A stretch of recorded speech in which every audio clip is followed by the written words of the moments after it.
కొత్త మంత్రులకు శాఖల కేటాయింపు అనేది ఇంతకుముందు మనం చూసుకున్నాం. అదొకటి. కొనతం దిలీప్కు బెయిల్ మంజూరు చేసిన నిర్మల్ కోర్టు నిర్మల్ కోర్టు మరో కేసులో వెంటనే అరెస్టుకు ప్లాను. కడెం పోలీస్ స్టేషన్కు రావాలన్న పోలీసులు కోర్టు ముందే రాత్రి వరకు కూర్చున్న దిలీప్ నోటీసులు అక్కడే ఇవ్వాలని వినతి, స్టేషన్కు వస్తేనే ఇస్తామన్న పోలీసులు.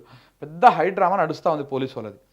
అసలు కొంతం దిలీప్ గారు బేసిక్గా ఆయన కోర్టు అనుమతి తీసుకొని, హైకోర్టు అనుమతి తీసుకొని ఆయన ఏం చేసిండు, అమెరికాకు పోయిండు. అమెరికాకు వాళ్ళ ఫ్యామిలీకి సంబంధించినటువంటి ఫంక్షన్, ఏదో పుస్తక ఆవిష్కరణ కార్యక్రమానికి అక్కడికి పోయిండు. పోయి మళ్ళీ ఆయన తిరిగి తెలంగాణకు వస్తుంటే ఎయిర్పోర్ట్లో ఆయన అరెస్ట్ చేసిరు. కోర్టు ఆదేశాల మేరకే పోయిండు ఆయన, కోర్టు అనుమతితోనే పోయొచ్చిండు. కోర్టు తీర్పును ఉల్లంఘించి, కోర్టు ఆదేశాలను ఉల్లంఘించి పోలీసులు ఆయన అరెస్ట్ చేసిరు. అరెస్ట్ చేసి నిర్మల్ మేజిస్ట్రేట్ ముందుకు తీసుకుపోయి అక్కడ తీసుకపోతే ఆయన రిమాండ్ చేయాలని ప్రయత్నం, కానీ తీసుకపోతే అక్కడ కోర్టు ఆయనని ఆ రిమాండ్ను రిజెక్ట్ చేసింది. పోలీసు వాళ్ళ రిమాండ్ను రిజెక్ట్ చేసింది, బెయిల్ ఇచ్చింది. కోర్టు బెయిల్ ఇచ్చేసింది. బెయిల్ ఇచ్చినాక ఈ కేసులో బెయిల్ వచ్చింది కదా, ఇంకొక కేసు పెడదామని చెప్పేసి ఆ పక్కనే కడెం పోలీస్ స్టేషన్ ఉంది, ఆ కడెం పోలీస్ స్టేషన్ కాడికి రావాలి మేము అని చెప్పేసి మేము నోటీసులు ఇస్తాం, మీకు 41 CRPC సర్వ్ చేస్తామంటే, బేసిక్గా 41 CRPC ఎక్కడిస్తారు? ఇంటికి వచ్చి సర్వ్ చేసిపోవాలి. దానికి సమాధానం పోలీసు వాళ్ళ దగ్గరికి పోయి ఎవరైతే నోటీసులు అందుకున్నారో వాళ్ళు పోయి సమాధానం ఇచ్చి రావాలి.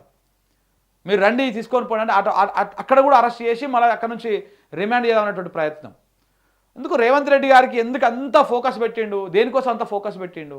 ఎందుకంటే ఆయన అరెస్ట్ చేయాలా, ఆయన అరెస్ట్ చేసి వాళ్ళకి మళ్ళీ చిన్నగా ఇంకో కొత్త కేసు లాగేసి మళ్ళా ఇప్పుడు ఎందుకంటే కాళేశ్వరం మీద అయిపోయింది కథ, ఒడిచిపోతుంది, వాస్తవాలు తెలుసుకుంటారు ప్రజలు. నువ్వేదో ఫార్ములా ఈరేస్ అని పెట్టినావు, ఆ దుకాణం ఓ దగ్గరికి ఒడిచింది. మిగతా అన్నీ కూడా అయిపోతున్నాయి. కొత్త స్టఫ్ కావాలి ఇప్పుడు రేవంత్ రెడ్డికి. ఇగో మళ్ళీ కొంత దిలీప్ గారిని అరెస్ట్ చేస్తే ఇప్పుడు ఏమవుతుంది?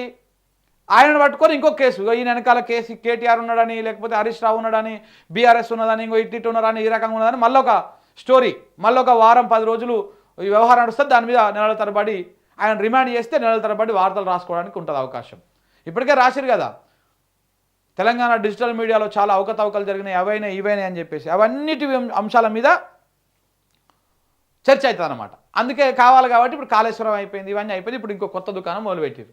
కానీ కోట్ల మీద నమ్మకం ఉన్నది, బరాబర్ నమ్మకం ఉన్నది, న్యాయస్థానాల మీద విశ్వాసం ఉన్నది, ఇంకా అక్కడక్కడ న్యాయం బతికే ఉన్నది. 100% వాస్తవాలు తెలుస్తాయి, అందరికీ వాస్తవాలు తెలుస్తాయి. ఓపికనే, మౌనమే చెప్తున్నా కదా, అది వచ్చేంత వరకు మౌనమే అన్నింటికి సమాధానం.